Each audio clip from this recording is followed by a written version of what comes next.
Halo guys, Kur di sini.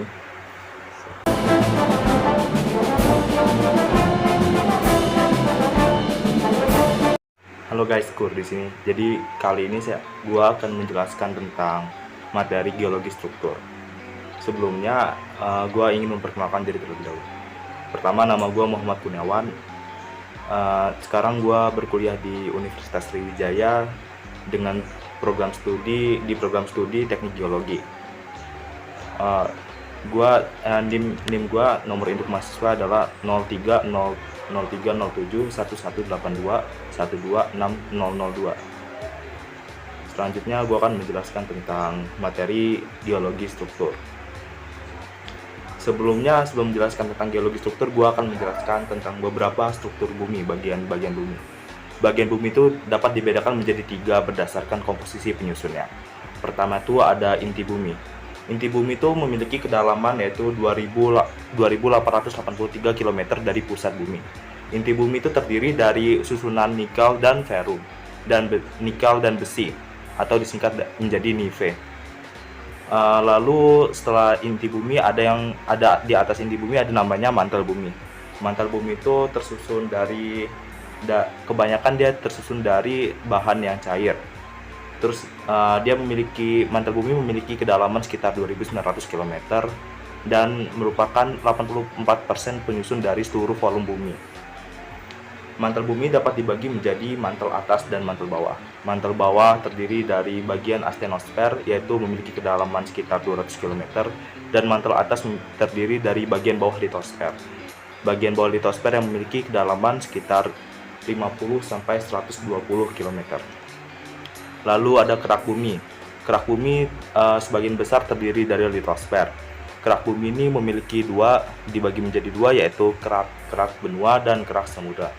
Kerak benua ini memiliki material penyusun yaitu silikat aluminium atau sering disingkat dengan sial. Silikat aluminium memiliki sifat yang relatif lebih asam. Lalu di kerak samudra memiliki material penyusun silikat magnesium. Silikat magnesium ini memiliki sifat penyusun yang lebih basah daripada kerak benua. Lalu kedalamannya, kerak benua memiliki kedalaman dari 15 sampai 50 km, sedangkan kerak samudra hanya memiliki kedalaman 5 sampai 15 km. Berikut ini merupakan gambar dari struktur dalam bumi. Lanjut ke pengertian, yaitu apa sih yang benar tuh geologi struktur atau struktur geologi.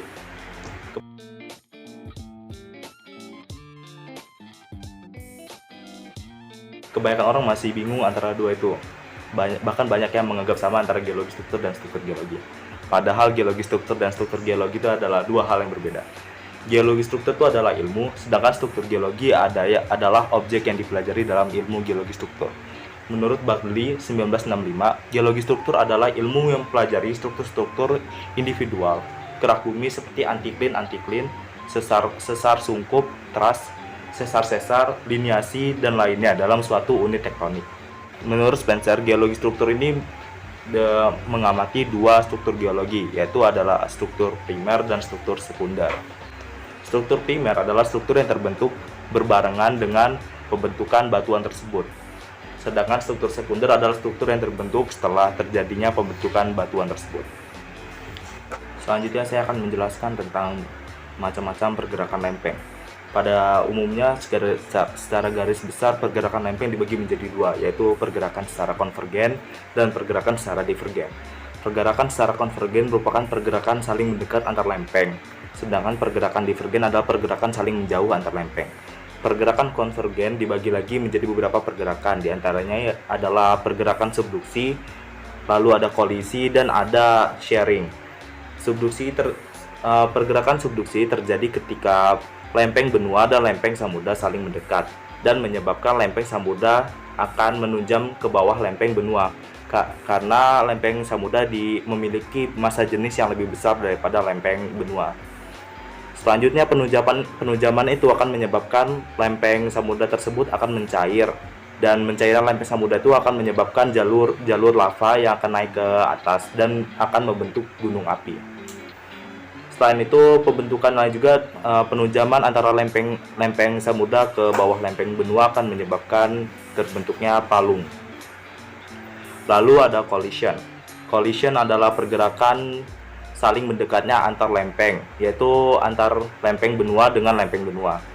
Pergerakan antar lempeng benua dengan lempeng benua akan menyebabkan kedua lempeng tersebut saling bertabrakan dan tidak akan ada yang menunjam, dan akan menyebabkan kedua lempeng akan mengarah ke atas, menunjam ke atas.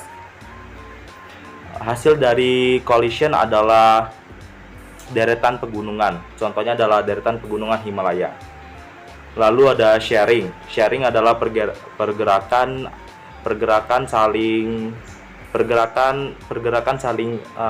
bergesekan di antara kedua lempeng. Selanjutnya pergerakan divergen. Pergerakan divergen dibagi lagi menjadi rifting dan spreading. Bedanya pergerakan rifting dan spreading adalah pergerakan rifting itu akan terjadi ketika kedua lempeng saling berjauhan, tetapi menyebabkan lempeng tersebut akan putus dan membentuk sebuah lempeng baru.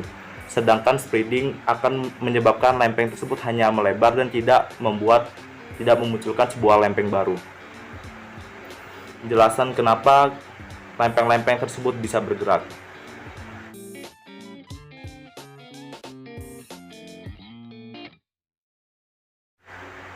Lempeng-lempeng tersebut bisa bergerak dikarenakan adanya aktivitas fluida, yaitu magma di mantel bumi.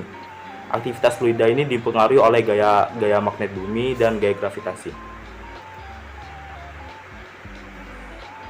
Selanjutnya saya akan menjelaskan jenis-jenis struktur geologi. Secara garis besar, jenis struktur geologi dibagi menjadi 3, yaitu ada kekar atau fracture, ada perlipatan atau folding, dan ada patahan atau sesar, yaitu fault. 3 jenis tersebut dikelompokkan menjadi beberapa jenis struktur lagi. Yang pertama ada kekar atau fracture. Kekar adalah struktur retakan atau rekahan dari batuan akibat suatu gaya yang bekerja pada batuan tersebut. Secara umum itu kekar memiliki ciri-ciri, yaitu yang pertama ada pemotongan bidang pelapisan batuan. Lalu biasanya terdiri dari mineral lain, terjadi mineralisasi, dan biasanya terbentuk urat-urat mineral di situ. Lalu adanya penampakan breksiasi. Breksiasi itu adalah batuan yang terbentuk akibat pergeseran dari lapisan batuan, seperti pergeseran akibat kekar atau pergeseran akibat sesar. Kekar dapat dibagi menjadi beberapa lagi. Di antaranya ada shear joint, yaitu kekar gerus. Kekar gerus adalah retakan atau rekahan yang membentuk pola saling bergesekan atau berpotongan membentuk sudut lancip dengan arah gaya utama. Jenis kekar gerus ini diantaranya adalah kekar shear joint yang bersifat tertutup. Lalu ada tension joint atau kekar yang berpola sejajar dengan arah gaya utama. Umumnya terbentuk rekahan yang bersifat terbuka. Selanjutnya ada lipatan atau fault. Lipatan adalah deformasi batuan yang terjadi akibat gaya tegasan, sehingga batuan bergerak saling berdekatan dan akan membentuk sebuah lipatan.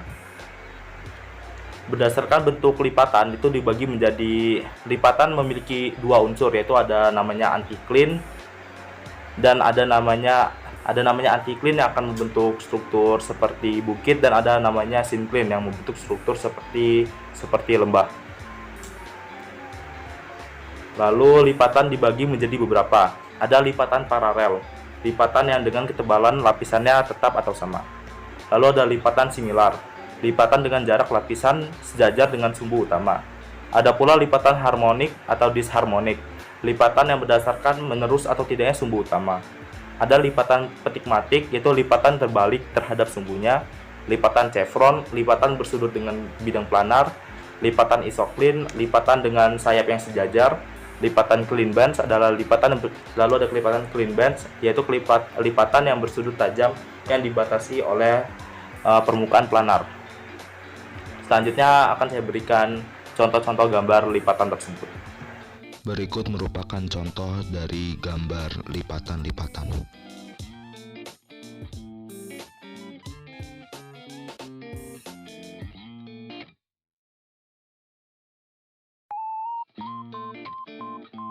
Yang terakhir ada namanya patahan atau sesar, atau dalam bahasa Inggrisnya adalah faults. Patah atau sesar adalah struktur rekahan yang telah mengalami pergeseran. Beda dengan rekahan tadi hanya tidak mengalami pergeseran baru retak atau rekah. Sedangkan di sesar sudah mengalami pergeseran perlapisan batuan. Indikasi terdapatnya sesar dapat diketahui dengan adanya gawir sesar atau bidang sesar. Lalu adanya breksiasi, adanya deretan mata air, adanya sumber air panas, adanya penyimpangan atau pergeseran kedudukan lapisan, dan terakhir adanya gejala-gejala struktur minor seperti cermin sesar, gores garis, lipatan, dan sebagainya. Sesar dapat dibagi ke dalam beberapa tipe. Pertama ada namanya normal faults. Normal faults itu adalah sesar turun. Sesar turun terjadi ketika blok hanging wall mengalami penurunan terhadap footwall-nya. Lalu ada sesar naik. Sesar naik adalah sesar yang terjadi ketika hanging wall mengalami pergeseran relatif naik terhadap footwall-nya. Ada pula sesar truss atau truss fault. Truss fault adalah sesar naik yang memiliki bidang patahan dengan sudut kurang dari 15 derajat. Setelah kita pelajari tentang macam-macam struktur geologi, selanjutnya pasti akan muncul di pertanyaan kita, kenapa struktur tersebut dapat terjadi.